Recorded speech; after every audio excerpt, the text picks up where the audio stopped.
dudes and dudettes, how are you guys? This is Chazzy and welcome back to Cinema Chazzy, the segment on this channel where I review the many movies that I watch over the years, whether they're old or new or modern or classic. I know that some of those words they're synonyms, but I still say it because it's my intro. I have it memorized and there's no point in trying to change it now because that's just life, right? And as you guys can see, I am wearing for the final time my Star Wars Retro Classic shirt, episode 4, A New Hope right here. Do you know why? Of course you do. That's why you opened this video in the first place. Today I'm going to be doing my final Star Wars related movie review for a very long time. I'm going to be wrapping up the Skywalker saga, the sequel trilogy, in a nice little neat bow here because I'm going to be reviewing Star Wars Episode 9, The Rise of Skywalker, the sequel to, of course, Force Awakens and Last Jedi. But now J.J. Abrams came back to direct, so goodbye Rian frickin' Johnson and hello the Chosen One. Finally, they got it right again. You know, this movie was a lot more impressive than The Last Jedi, honestly. Now, story-wise, it is set 1 year after The Last Jedi and follows the heroes now, you know, as they lead the resistance in a fight, a last stand against Supreme Leader Kylo Ren and the evil First Order, you know, who are now being aided by, for some reason, Emperor Palpatine. Darth Sidious coming back because, well, why the hell not, right? That's kind of how Disney makes Star Wars nowadays. They just ask themselves, why the hell not, you know? We have it, we can do it, we own it, so let's do it because we want to and this and that and whatnot. This movie was released in 2019 and it was actually very impressive at the box office. It had an initial budget of $416 million, which makes it the third most expensive movie ever made. And if you've been paying attention to my other reviews, you know that the most expensive movie ever was The Force Awakens, and it went on to gross over $1.77 billion at the box office, and it's still, believe it or not, the lowest grossing movie of the sequel trilogy, man. It is freaking insane. And honestly, I think that this movie, aside from bringing back largely the same cast and a few new ones as well, it really does continue the story that we have been being set up with in the previous two movies, right? And because the score was done by John Williams, it felt a lot more Star Wars than before. I personally think it was really nice to see all of the, some, not all, but some questions answered, you know. What is going on outside? It's like a war zone out there. There's a helicopter flying by now. Or is it an X-Wing? Ah, man, it's Poe freaking Dameron flying by with the wing and the thing and the stuff. Okay, I'll stop. That's cringy.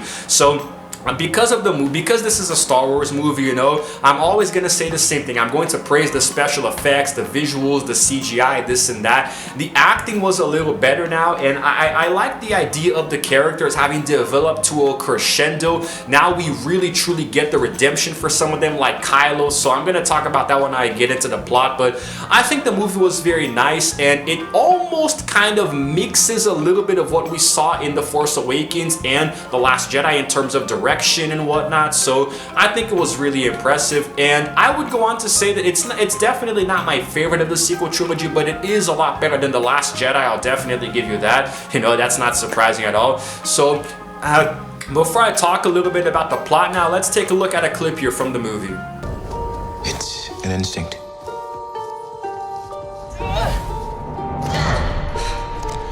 A feeling. The Force brought us together.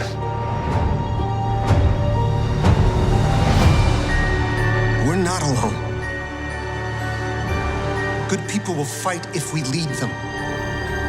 Alright, now this movie runs at a hefty 142 minutes, which is, 2 hours and 20 minutes or so. So there's a lot that happens, and it's been a week or so since I've rewatched it, so I hope you guys don't mind that I'm going to be, stealing a glance every now and again at the little cheat sheet that I have here of the plot summary, right? So essentially Kylo Ren goes to the Sith planet Exegol, the Sith Citadel, where he finds that Palpatine has somehow resurrected, and he offers him, of course, unlimited power, of the Star Destroyers that can destroy planets and stuff, Meanwhile, Rey is doing her Jedi training, under the guidance of Leia Organa, and she finds a map, a note, from Luke, which also has a map that leads to a wayfinder. There's two of them, and they need both to find, the coordinates to go to the planet Exegol and whatnot. So that's where they go. They go to the planet Pasadena, where we meet again Lando Calrissian.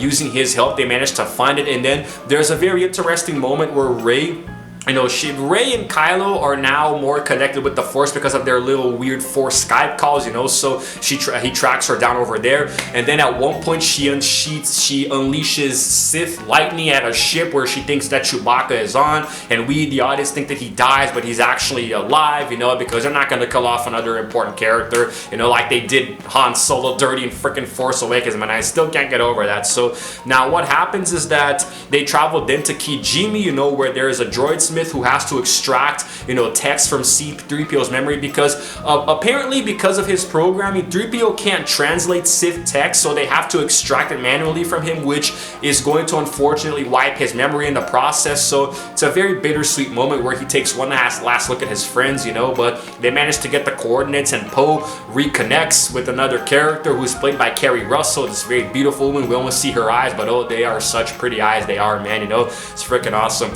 So then now, at some point, once after Rey, you know, discovers the dagger and has these repressed memories of her parents, you know, it's just this whole crazy thing. Her family is almost like a MacGuffin in these movies, you know, because we are led to believe that they're one thing, then they're another, and this and that, right? So now, what's really interesting is that General Hux, who was the main bad guy in the previous two movies, right? He is revealed to be a spy who's actually helping the Resistance, and he gets himself shot in the process, you know. So that's what you get for betraying the bad guy. Buddy, you know, that's what you get when you let your heart win.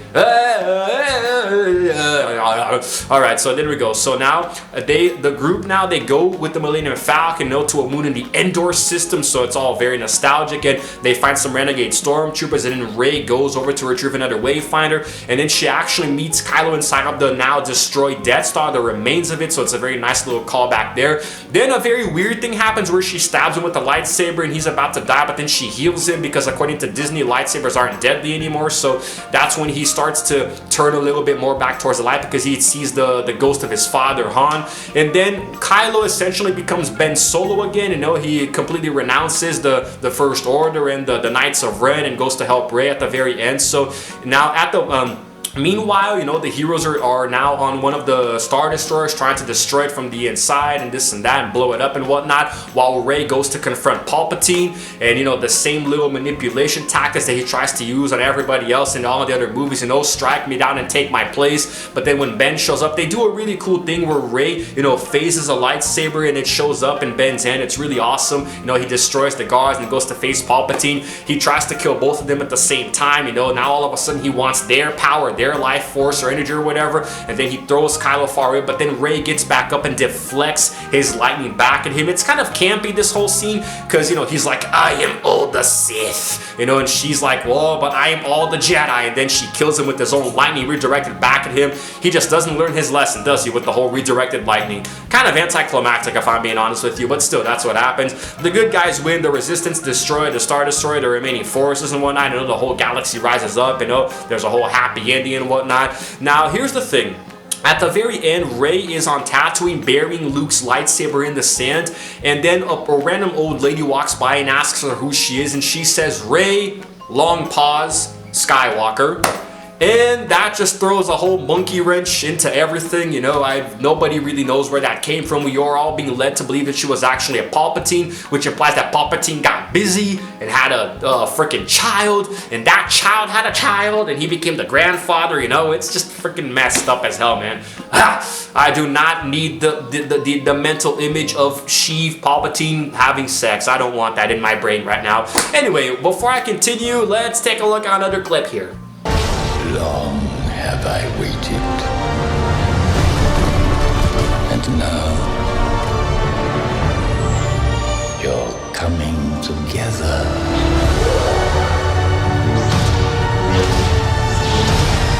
Is your undoing.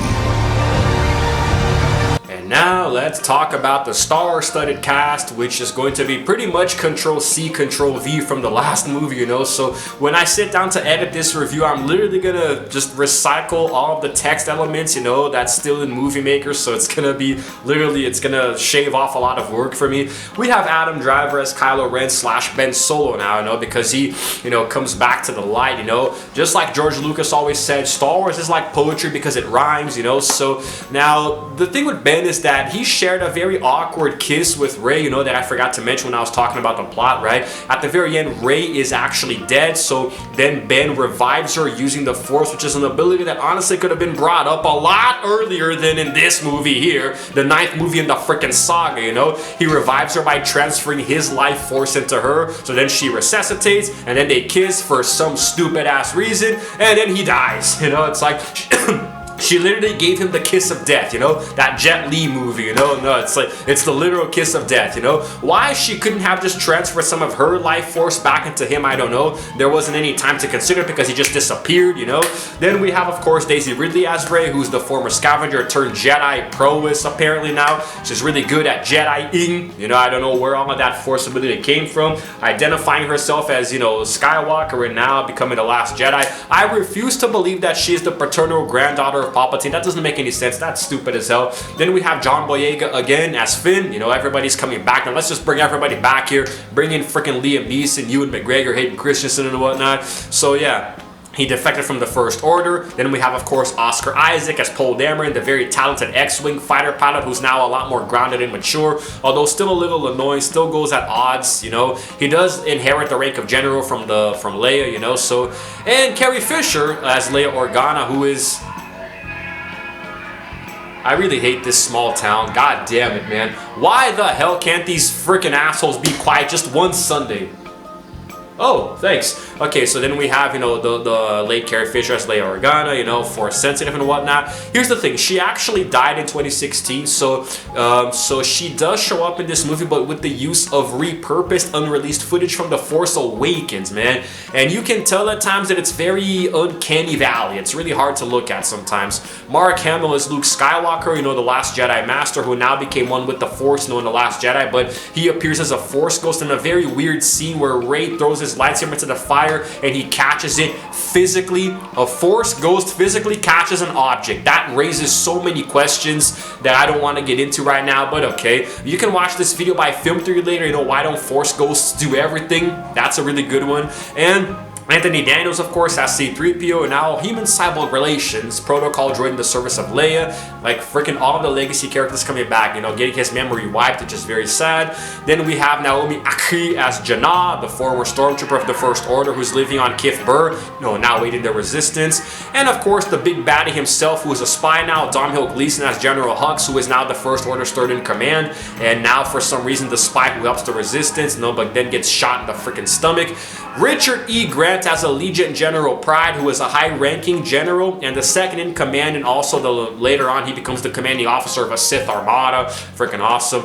Then we have, of course, again, Lupita Nyong'o as Maz Kanata, you know, the space pirate and the ally of the resistance, you know, with the orange skin and the big-ass eyes and those glasses. Then we have Kerry Russell as Zori Bliss, you know, the old acquaintance of Poe on the planet Kijimi. It's a shame we never got to see her full face because Kerry Russell has been aging like very fine and expensive wine lately.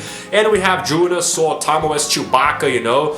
Holy crap, oh, I forgot Peter Mayhew passed away. That's why he wasn't Chewbacca. That sucks, you know. Then we have, of course, Kelly Marie Tran coming back as Rose Tico, who was the mechanic in the Resistance and now a friend of Finn.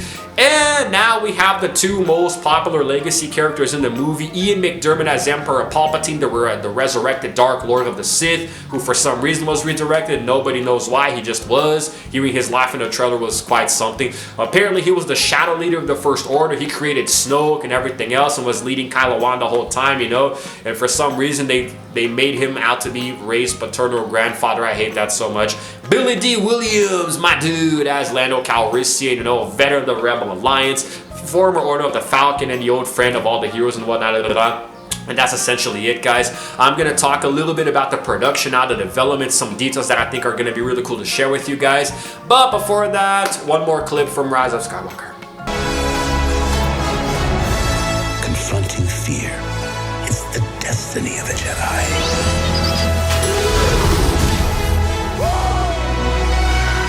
Your destiny.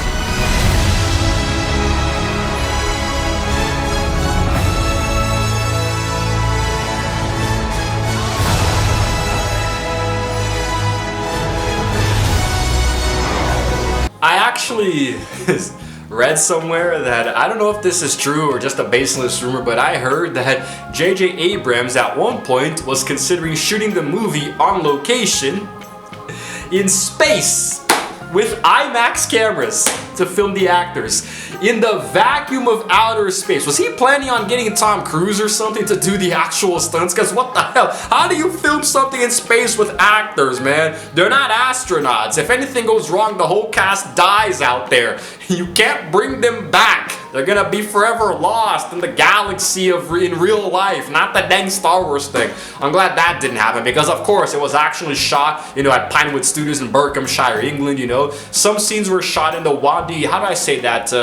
The Wadi Rum in Jordan, which is the little desert area, which was the stand-in for Pasadena, the desert planet in the movie. So there were 2 weeks or so of reshoots that happened at Pinewood and others at Bad Robot, but at the same time, JJ did say that there were fewer reshoots than episode 8, so I guess that's okay. No, there was less story adjustments as well. You had to try to unmess up the crap that Ryan did, freaking bastardo.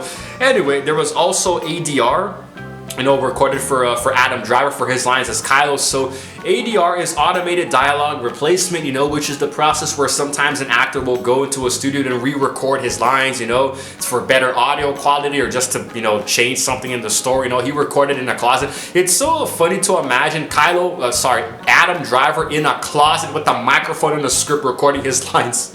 Oh my god. But anyway, there were also some changes made, like there was going to be a much more detailed explanation as to how Palpatine came back, but they decided to cut that out. Gee, I wonder why. Would have made the movie make even less sense, like what the freaking hell, dude. And also, there were also some scenes, that were altered as well. And apparently, they thought that these scenes explaining Palpatine coming back would go too off topic, which, yeah, that's very fitting. But because the idea of Palpatine himself coming back was very on topic. Yes, that's exactly how it works, man. Freaking insane.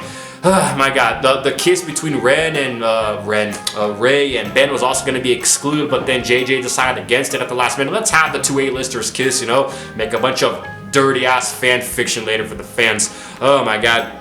This is a funny fact. John Boyega actually left a copy of his script, in his hotel room accidentally. It was found and sold on eBay for £65, It's doesn't really seem like a lot, but then a Disney employee identified it, and purchased it from the seller for an undisclosed amount. It's kind of weird because, imagine finding an authentic Star Wars script and trying to sell it on eBay. I'm pretty sure £65 is not a lot at all for an authentic movie script of the caliber of Star Wars, So then we have also, I already talked about the music, John Williams composed it. I'm going to talk about the rewards now. Rise of Skywalker was actually, it was nominated for 3 awards at the 92nd Academy Awards, for Best Original Score, and also, that explains it, the Best Visual Effects, also explained, and also the Best Sound Editing, also explained, because it is Star Wars, so it makes sense that it's going to receive all of this stuff here. And also it won, and also 3 other awards at the 73rd British Academy Film Awards,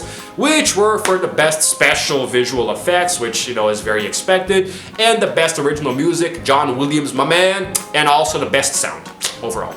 And it won 5 awards at the 46th Saturn Awards, which included the Best Science Fiction Film.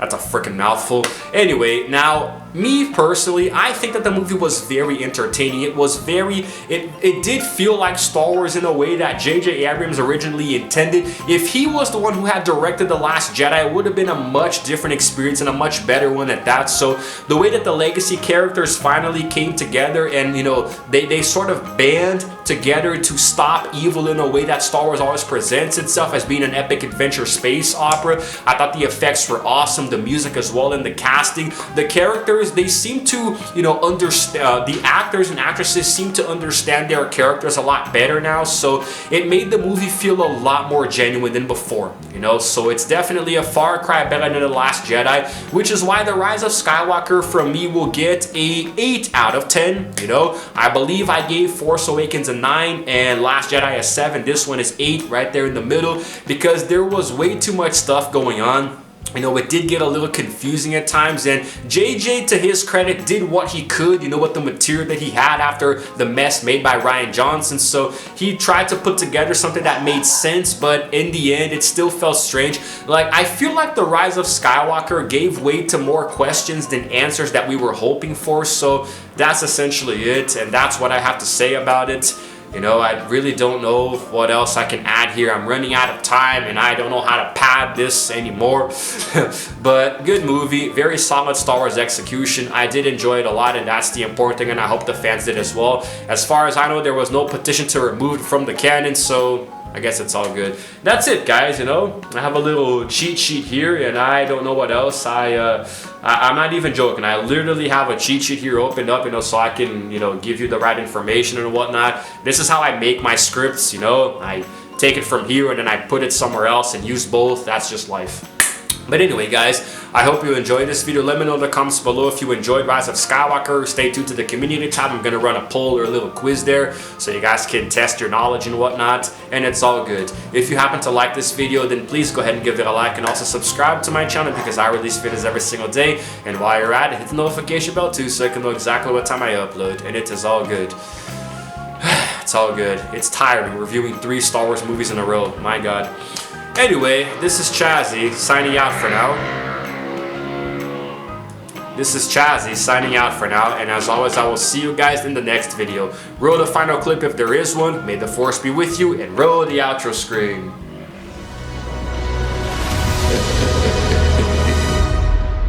The Force will be with you.